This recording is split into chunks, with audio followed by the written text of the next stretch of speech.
Lyric writer సాహితీ గారు ఇక్కడే ఉన్నారు. వారి మాట ఒకసారి విందాము. ఇందులో గుడిలో బడిలో పాట రాసింది సాహితీ గారి మాటలు.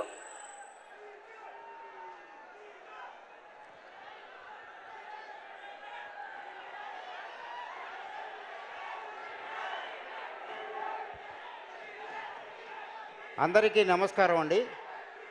ఈ బడిలో గుడిలో అనే పాట నాకు రాసే అవకాశం దిల్ రాజు గారు, హరీష్ శంకర్ గారు ఇచ్చారు.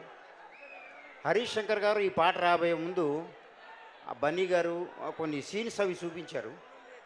నాకు ముందే ఇన్స్పైర్ చేశారన్నమాట. ఎలా ఉంటుంది ఆ బన్నీ గారి క్యారెక్టర్, ఎలా ఉంటుంది, ఎంత పవర్ఫుల్గా ఉంటుంది అనేది ఎస్టాబ్లిష్ చేశారు నాకు. ఆ తర్వాత దేవి గారు ట్యూన్ ఇచ్చారు.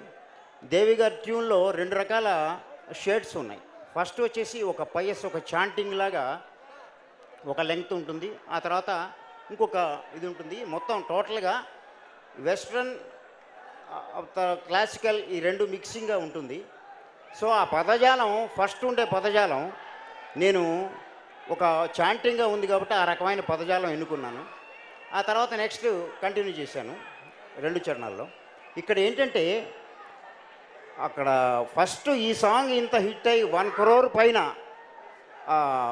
యూట్యూబ్ వ్యూస్ తీసుకోవడానికి కారణం ఏంటంటే ఫస్ట్ దేవి గారు ఇచ్చిన ట్యూన్ చాలా అద్భుతంగా ఉంది.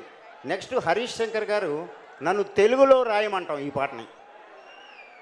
తెలుగులో రాయటం వల్ల ఇంత హిట్ అయిందండి. యాక్చువల్గా ఏ ఉర్దూలోనో ఇంగ్లీష్లోనో లేకపోతే ఇంకేదైనా లాంగ్వేజ్లో రాయమంటే చాలా ఇబ్బంది అయిపోయేది.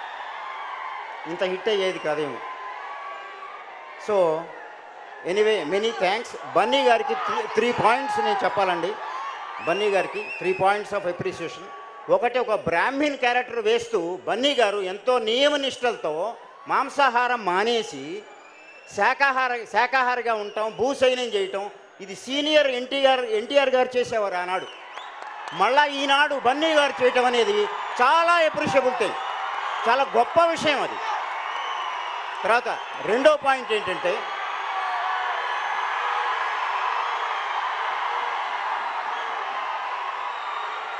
తనకి